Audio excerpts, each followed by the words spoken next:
Nah, yang ditanyakan letak zinanya itu di mana? Karena antara orang yang tidak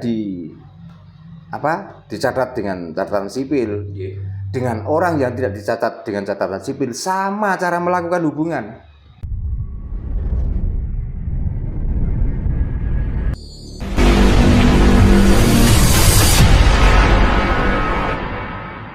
Yang tadinya awalnya datangnya itu kepengen meminta solusi seperti ini, malah membaca tulisan itu malah bingung, malah nanti melebar dari niat awal. Makanya saya nggak suka buku ini, satu meja penuh isinya, tapi nggak pernah tak jejer ngarep kok. Ini bacaan saya sendiri kok. Itu pun nunggu kalau nggak ada orang. Kalau ada orang segera tak masukkan kok. Masalahnya apa? Takut membingungkan yang datang dan yang melihat. Gitu. Kalau isinya dongo kabeh Pak ya.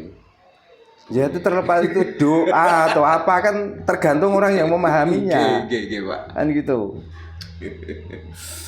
Pak, ini ada pernyataan lagi, Pak. Ya, termasuk dari Ustaz tadi, Pak. Iya. Satu, meninggalkan sholat Iya. lebih parah dari zina. Lebih parah daripada perkosa jamaah. Iya. Yang pertama. Yang kedua, orang tidak memiliki ilmu agama akan celaka di akhirat. Ini suatu pernyataan yang keblinger lagi Pak ini Pak. Itu pernyataan langsung ya dari seorang ustadz ya. Ustadz Pak itu Pak. Makanya sekali-kali orang Islam itu tanya, opo toh sholat kuwi? Nah, itu ditanyakan. Apakah dengan jelungkir itu, dengan membaca mantra-mantra itu sholat? Harus ditanyakan. Karena itu meninggalkan sholat. Yang dimaksud sholat itu yang mana? Kalau ritual budaya, HP ini bentuknya sholat loh. Karena di HP juga isinya orang-orang sholat. Kalau cuma budaya ritual sholat, nggak usah orang. Cacili itu lah jari, mari ngono stereotip. Kok lak sholat karepe dhewe? Lak jelungkar-jelungkir karepe dhewe. Makanya harus dipertanyakan. Sholat itu apa? Apa arti dari sholat dan apa sebenarnya sholat yang benar itu apa? Karena sampai sekarang ini sholat itu saya belum pernah mendengarkan keterangan yang real, yang sesungguhnya sholat itu seperti apa. Rata-rata yang dibicarakan ya tentang takbir, rukuk, sujud, tahiyat, itulah sholat. Dengan membaca mantra-mantra dengan waktu yang ditentukan itu. Kalau memang itu sholat, kenapa ada pernyataan as-sholatu tanha anil faksai wal mungkar? Kenapa ada pernyataan seperti itu? Nah, yang dimaksud sholat yang sebenarnya itu yang mana? Gitu. Kalau meninggalkan sholat berarti lebih parah daripada zina. Lagi sekarang, yang dinamakan zina itu apa? Kalau zina itu hubungan antara laki-laki dan perempuan. Suami istri ini juga laki-laki dan perempuan loh. Nah, yang letak zinanya itu di mana? Apakah karena tidak ada buku nikah? Apakah karena tidak disaksikan naib itu yang dimaksud zina? Terus nanti diurutkan ke Nabi Adam. Nabi Adam karena belum ada manusia, ketemunya dengan Ibu Hawa yang menjadi naib Allah. Saksinya siapa? Maharnya apa, Pak? Maharnya apa? Apakah keturunan 10 dari Nabi Adam ini sudah ada peraturan harus dicatat di buku nikah? Makanya ditanyakan.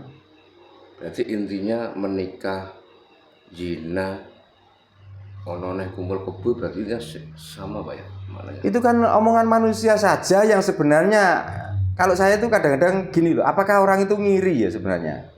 Contohnya gini, tetangga saya janda cantik. Saya tuh pengen dengan janda itu nggak keturutan, tapi orang lain datang kok janda itu mau.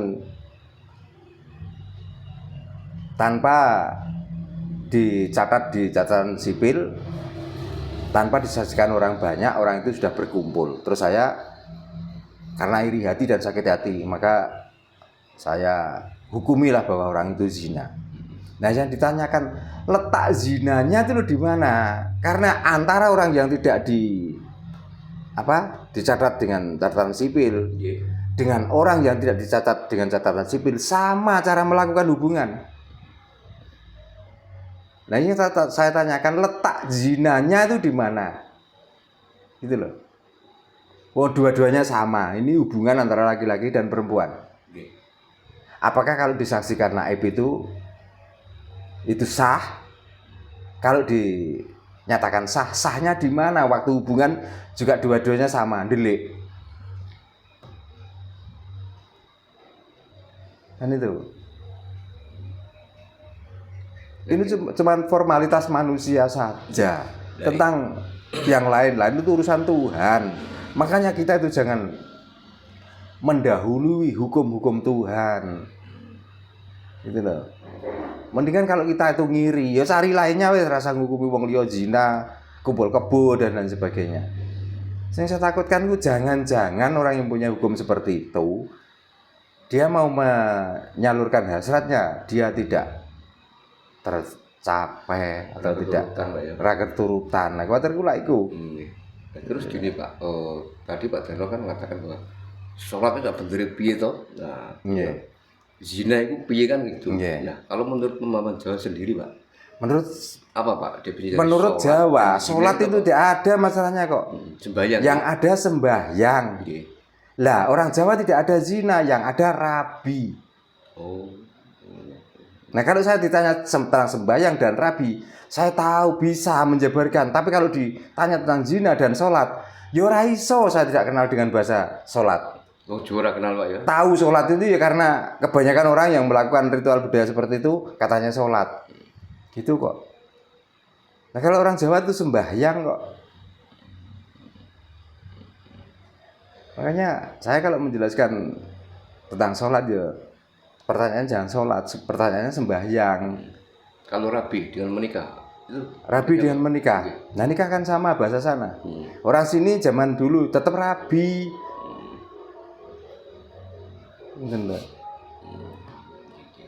Sekarang kan jelas Pak. Iya. Rabi kan ada dua suku kata, rab dan bi. Di mana saja kalau sudah bahasa rab itu sudah tertata rapi. Nah, bi itu apa? Bi itu birahi atau nafsu. Jadi untuk menata nafsu itu sudah ditata sedemikian rupa. Carane nek ana wong duwe anak ditembung wong tuane supaya wong tuane ngijini. Setelah diizini mau melakukan itu harus dibuatkan tempat jenenge peturon. Jadi ora pantes nek peturon tinggoni bal-balan, kudu tinggoni turu. Lah efek dari turu ikulah kadang-kadang iku kumpul. Itulah rabi. Tapi kalau nikah, kebanyakan orang itu taunya nikah itu kalau sudah mendatangkan naib di situ diajak membaca mantra-mantra itu nikah. Arti dari nikah apa? Gitu loh. Ini kan jarang orang itu memahami seperti itu. Nah, makanya ini harus betul pemahamannya. Orang Jawa itu setiap mengucap itu bisa menjabarkan dan bisa mengejawantahkan. Ini loh kenyataannya yang dibicarakan. Ini loh yang diomongkan orang Jawa. Itu tidak dengan kata-kata yang indah tapi raro artine. Untuk apa?